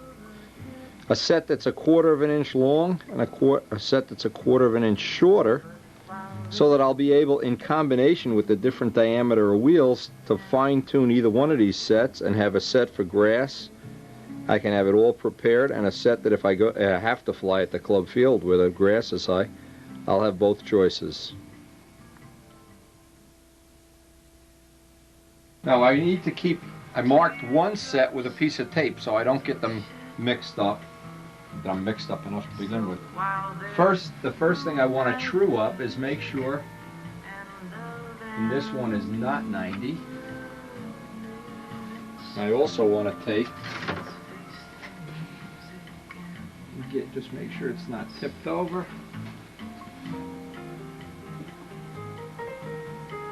When you see a plane land and it just rolls right out beautifully, usually it's because somebody spent a lot of time truing up these wires. This is the dimension that's hard to get true, because they both I want them to both track exactly equal on this. Really should do this with the door covers on, but I just want to get them roughed in before I put the covers on. Now, another thing, all of this truing of the wires, this all has to be done before we make the gear doors. If we made the gear doors and then go to twist this, obviously it cracks inside the gear door. You can't just make flat wires, is because the leading edge of the wing and the gear blocks have an angle in them, and you have to account for that angle somewhere down the road here.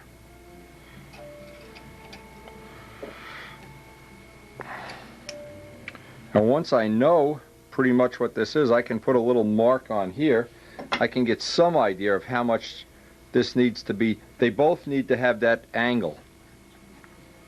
Model, and I realize I've gone about twice the amount I need to go. I'll just put a little bit back in, and this is a lot of back and forth before you get this. If you do one or two of these, you can really eyeball it right in with the jaws of the vise when it's right. The wire's all trued up. There's some areas on here where I can lighten it up. I don't touch the torsion arm or down into this for the first 1/4 of an inch, but up here I can remove some material on the side, and I want to serrate this edge so that it gets a good bind into the door. The leg is going to be attached to the door with a serration. If you just go over this with glue, what's going to happen sooner or later, that door is going to come loose. The serration helps hold it. Now, you don't want to put a big stress riser in there, but you still can get a couple of grains of material off.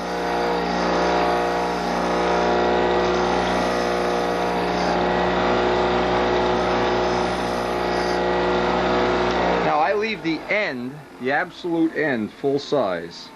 But then as soon as we go down from about a 1/4 of an inch from each edge, I can take about 1/3 of the material away. Because this is where I want to have my torsion constant, but up here, it's never going to break up there. And I want to serrate this edge. This edge here is one of the ones, without that serration, those gear doors always seem to break, and especially in grass. Very vulnerable.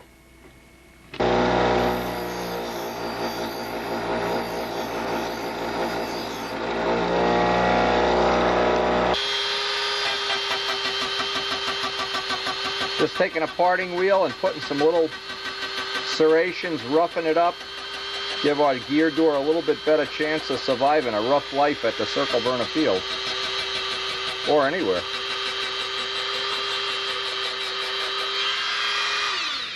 You just have some serration on there as opposed to a nice smooth wire. Start out with a little pattern that kind of simulates the landing gear shape of the real plane. Similar anyway.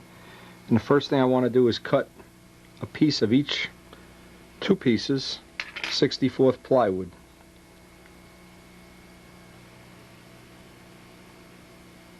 Next thing I do is, and this is one of the steps that's real important, is check that I tack glued this on, that the wire is 90 degrees. Otherwise what you've created is 2 rudders out there cocking the plane off to one side. So that's tack glued in place as the next step. Just a few drops of CA to hold it temporarily. I want to check that I've got it centered, that it's not off to one side. The next step, I want to get a piece of cross grain. Notice the grain is going this way on the outer skin. And I made this with the grain one piece going the opposite way, so now I've built up some strength in that skin. Now I can just use this as the template to trim it off. Nothing worse than you're flying over grass and all of a sudden the gear doors are rotating and breaking and chipping. Now we built up some real good strength here without adding a lot of weight. That piece is nice and solid, and it's a true 90 degrees. I'm going to true up all the edges here before I go on to the next step. Years gone by, we just make these up out of 1 piece of plywood or balsa wood. They'd last about 2 weeks at our club field. And then you'd be there repairing and fiberglassing and gluing. And the ones made this way, even the ones on Strega, are still in pretty good shape after 6 years. template for the next piece that's going to go on here. And this is going to be 64th plywood, and if you go to cut these holes or drill them, you find out the easiest way is just to burn them right through with a grindstone. It's hard to drill, it's hard to cut even with a brand new blade and get them accurate. I have the grain going in even another direction. I have one this way, and one 45, well 45 this way. And with all those laminations, that part becomes extremely strong.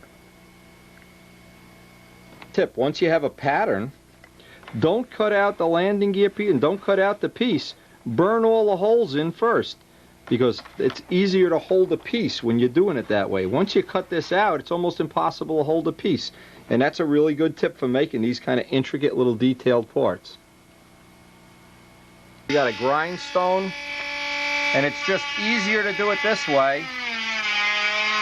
Drilling it, really difficult. And you can see if you've missed center.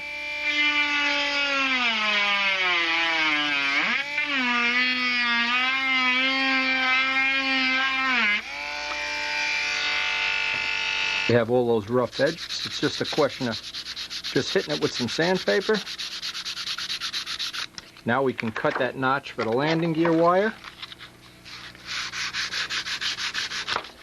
That's part of good engineering, is always figuring a way to make the part, drilling those holes after it was done. Believe me. A good tip. What I try to do is get one drop of CA into each one. Whoa, easy baby. And then press it down. Go to the next one. It's capillary, it'll work its way in there so that it lays down nice and smooth.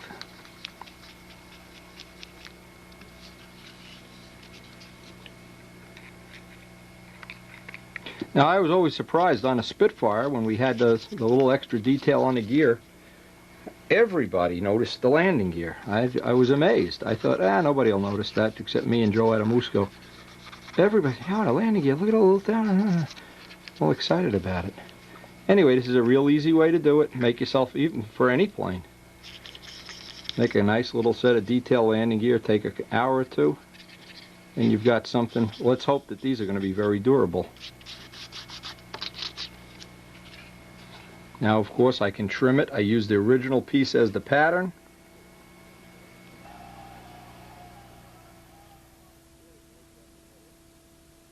Okay, the next step today is I took a piece of this aluminum tube, slid it right down the middle.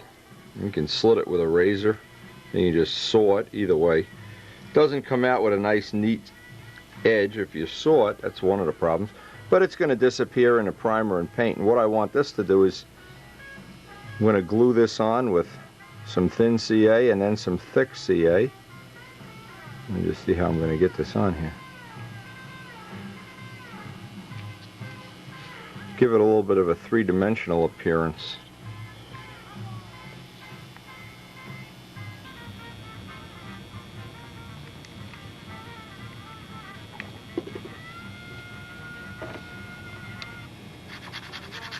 Now this, I know the primer won't stick to the aluminum unless I get it roughed up real well. So maybe even a little overkill. I'll need to prime this a couple times, but I don't want the, hopefully don't want the paint to come off the aluminum. And this will just add a little detail into the landing gear legs. Now again, it's not a scale model where we have to make it exactly the same. But when you look at this, and I remember people again commenting on how they like those Spitfire landing gear, so see, when you pick up on a little tip like that, and you know in the future, oops, that's something they see. Who is they, by the way? How come it isn't me?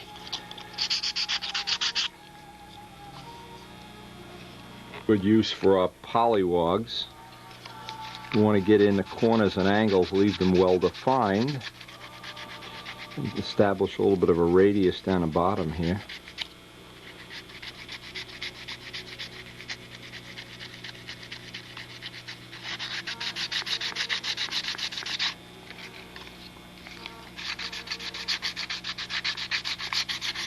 It's amazing how many little details you can put on a plane, and you think when you're doing them, nobody will notice that, nobody will.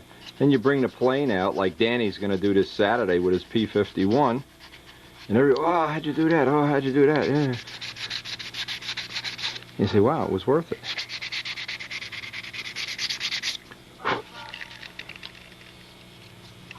I don't want to go by now. I want to do a final detail sanding and get this surface perfectly flat with a sanding block. You can see now what I like about this is how it looks real thin from the front, like a real sheet metal door would look, and yet the landing gear, it's almost like in 3-dimension. It's much more pronounced than a wire, and yet it's not unaerodynamic. It's no more unaerodynamic than it was if we made this out of a piece of, like typically out of 1/8" plywood. And it's lighter.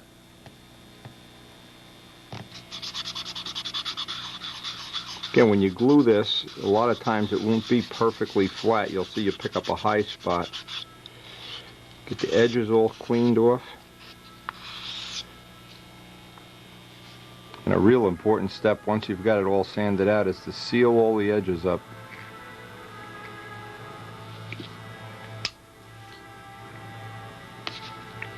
And we're going to coat the whole thing with thin CA, so any of the drips really isn't a problem.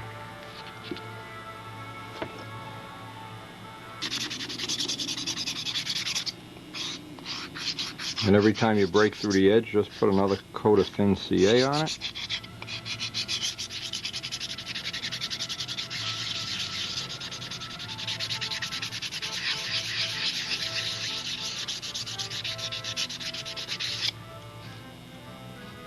Next step, I want to just dress off 2 little pieces of this. Whoops, there's one. These are going to be to simulate the scissors on the gear. Now I got to get these little pieces dressed off the edges. At this point in time, it's easier to dress them off. Now we're going to split them just on one side.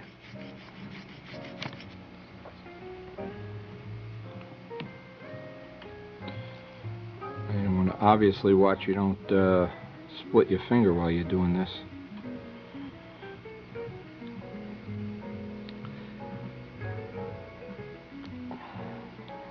Okay, now we can just open it up and carefully open it up.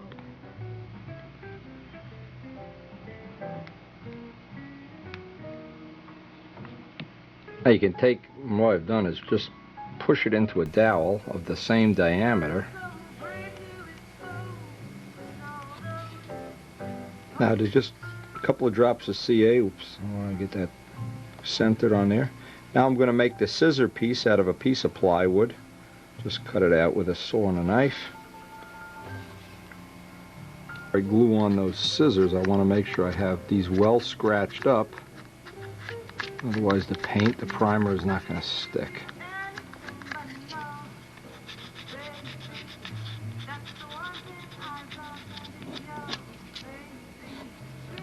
Always easier with a piece of plywood not to cut it out, but to do all your little detailing before you cut it out. And before you do it, answer the phone. Could be President Nixon. You know, with that little piece carved in there, it's just easier to do it this way.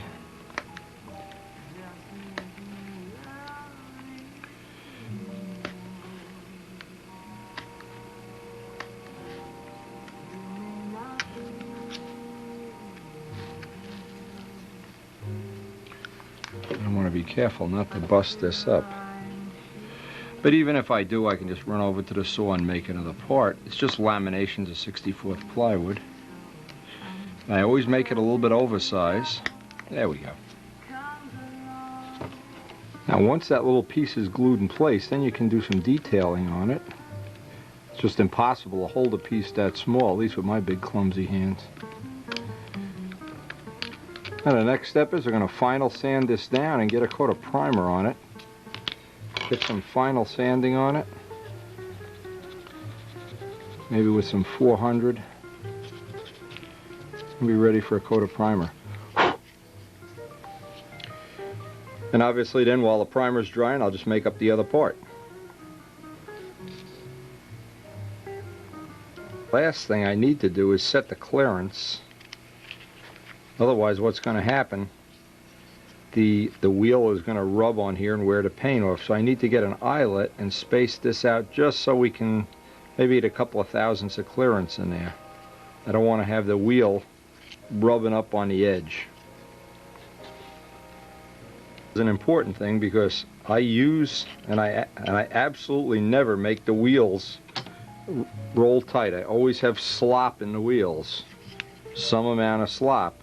And if you had the slop, what would happen is you'd wear the paint off there. So now by pressing this eyelet in, as soon as I get it in position, I can either put a dot of solder on it. Yeah, right about there looks right. Or even just a drop of CA.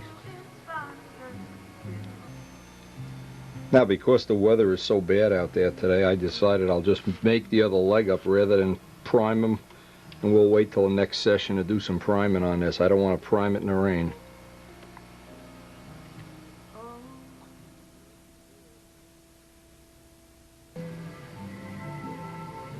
Now the only thing left to do here is get some red and clear on it.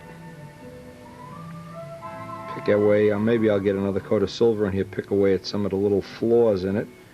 But it definitely gives you it's a little more interesting, and it's a little lighter, and I'm sure it's a little stronger all at the same time. It can just dry for a while up by the heating vent.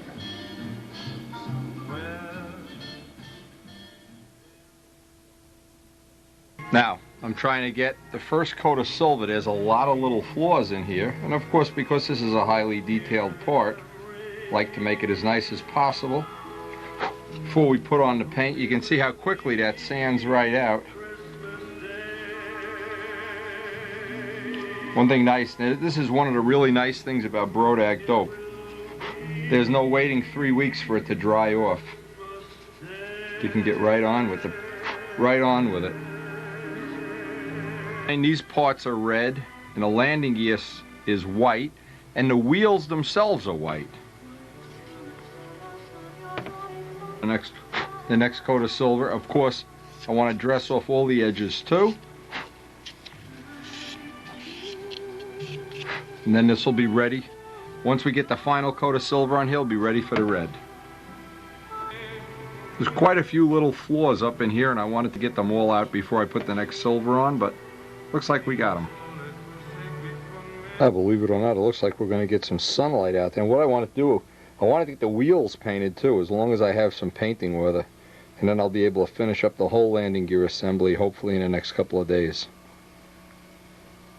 The way to paint the wheels is separate them.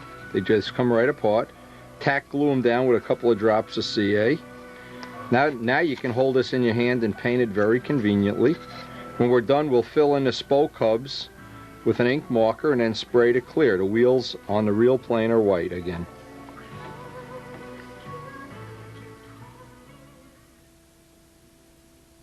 Well, it looks like we're getting a little break in the weather anyway. We've had the world's record of rain here. I didn't want to paint these parts in the rain. Everything looks like it's drying up okay today. Pond is nice and clear. We're hopefully within the next couple of weeks going to be buying some new fish from our friend that sells the koi. The legs are drying up out here.